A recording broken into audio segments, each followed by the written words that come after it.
sick little boy at home, so we're happy that she's here. And to my left, I'd like to introduce Linda Thorler.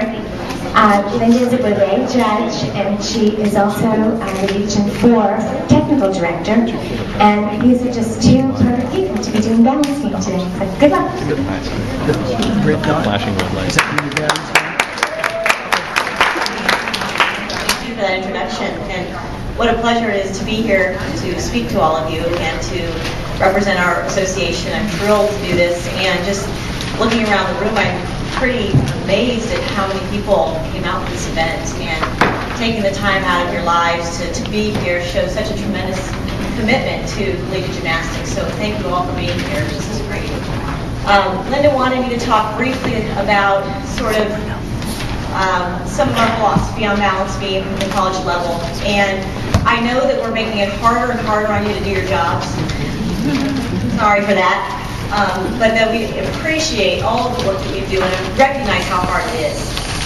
However, I still think there are many places on balance beam that you can differentiate routines, from the great routines to the very good routines to the just good routines. And those areas, and that takes away wobbles and steps. The places that I feel like you can really differentiate routines would be a few different areas. The first would be posture. So looking at the athlete, even before they compete, the way that they carry themselves, the way they salute, as they're on the beam, are their shoulders back, is their chest open? Are their ribs in? Are their hips flat? Do they have full extension in their legs? Are they using their feet, releve, pointing their toes, the body line and the footwork? Those are areas that I really feel need to be looked at and addressed through your eye. I also think that aside from posture, you have things like amplitude, obviously, who's jumping higher, who explodes off the beam, tumbling on leaps, on acro skills. Amplitude's a big differentiator that I feel like we could really separate great routines from, as well as skill selection, because I know you see a lot of the same routines, the same flip-flop layout, switch leap straddle jump, dismount in a front tuck or front aerial. So how do you differentiate? Well, the kids that are throwing the triple series, the kids that are throwing the illusion, or the full twisting swing down, or in a nodi double turn, in those areas I really feel like there should be some recognition of how difficult that is and some separation of routines when you see those types of skills. Rhythm and artistry, big area of differentiation. Is somebody up there dancing and moving from one movement to the next effortlessly? Are they getting your attention? How's the dynamics of their movement? How's the choreography? Is it interesting? Do you remember it? Those areas, I think, would be really, really outstanding and can separate the great routines from just the average good routines. So as we're going through this, I would just encourage you to start thinking in those terms, not just in deductions, obvious deductions, but in ways that you can really highlight some of those great routines. All right, that being said, we're going to go through the general rules, and then we're going to look at some video clips of technique of skills, and then we will look at some routines. So that's kind of how this is going to flow. So we'll go through the rules first, and just as a review, we have our special requirements. Remember, there are 2/10 deductions if they're missing. Our acro series of 2 flight elements, one must be a C, and they have to be performed on the beam. You can't use the dismount as one of those acro flight elements. The dance series with 2 elements, one must be a C or higher, but remember here we do not require a 180 in those split position in this particular special requirement, but there is a leap or jump requirement of 180 somewhere in the routine. Of course, if it is within their dance series, that's fine. It will fulfill that. So that is similar to a JO philosophy. If it's within that other series, it will count for the other special requirement. We still have the full turn that we're looking for on their foot or their knee. I guess just your foot. It just says no hand support. So we're looking for the same thing we've always looked for in a full turn. As an aside to that full turn, we do like to know where that free leg is in that full turn, so it should be in a definable position, and that's something we'll look at later. And then we have a minimum of a C dismount or a B dismount preceded by a C or D skill on the B. Example, we will see in some of our videos an example of a layout or an aerial cartwheel into a full twisting dismount, which is only a B, but the aerial cartwheel is the D on the beam into it, and so that would suffice for the dismount category. All right. Special compositional deductions. We don't have a whole lot of tools to use, so it is really important that we look at the ones that we have to try to apply them when they fit. We can't make up anything, and if we haven't mentioned compositional deductions in this PowerPoint, then you aren't allowed to take them. They may be used in JO, but not for collegiate. Variety and choice of elements.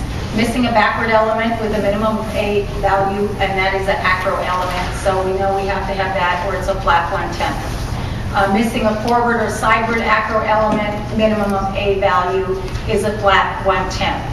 JO has the rule that if the dismount is the only forward acro element, it is a 05 deduction, and it is my assumption that since this was not changed, that would also apply to NCAA.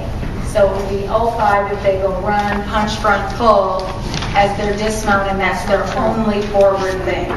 College coaches? No. They have to have a forward or sideward element on the beam. So you can't get a 05 if they do that. Okay, thanks, Meg. All right, so their forward or sideward skill has come from their mounts, their rolls, their walkovers, or saltos. So dismounts will not get a mitigated deduction. Round off is a sideward element, nothing's different there. And a flick-flack, quarter or three-quarter to handstand is a backward because of the backward takeoff, so that would not count for the forward sideward. And a tick-tock, this is the same as JO, would count either way if they needed it as a forward or a sideward. I assume in college they will have more than a tick-tock if that we're counting that as their backward skill. But you never know. Variety and choice of dance elements is a flat one. You're going to talk about that. So gymnasts are required to show at least two different shapes and jumps, and or jumps with the shape being defined as the body position reached at the peak of the skill. The main reason we went to that is because we wanted the athletes to be able to showcase what they're really good at. So if they're a great, straddle jumper, they could do the switch side, the straddle half. There's a few skills in the straddle position. However, you still have to show another position as well, so you're still showing variety.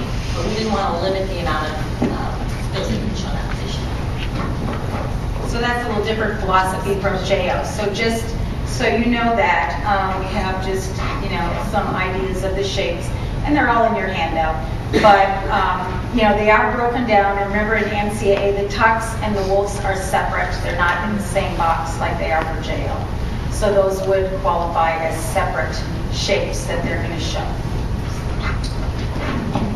All right, more than one leap, jump, hop, element, prone is at 1/10 deduction each time. We really don't see this much anymore. You might see one Shushanova type, but you're not going to see a whole bunch of them. And then distribution, which just comes up by itself. Oh, scary. Distribution is a flat 05 deduction, and that is different from JO. So we have only 05 that we can apply. So we have to decide how can we best use that. Yes? The decimal's in the wrong place. It is here too? Oh, it is there too. Okay, that's not 5/10, it's 05. And we'll fix that. Thank you. We don't want to go home taking half a point for distribution. It wouldn't be good. So remember, think of your distribution in a couple different ways you can apply it. If all the difficulty is in one section of the routine, it's all right in the middle, or right at the very beginning, front end loaded, and it goes downhill later. It should have equal parts throughout the routine. And we also have the issue of the ending of the routine going downhill with the level of the dismount, and we'll talk about some of those when we see it. Remember, the special requirements are the minimum requirements that they need to do. And do these girls do more than the minimum requirement? Absolutely they do. And at the national level meet, they do much more than the minimum requirement.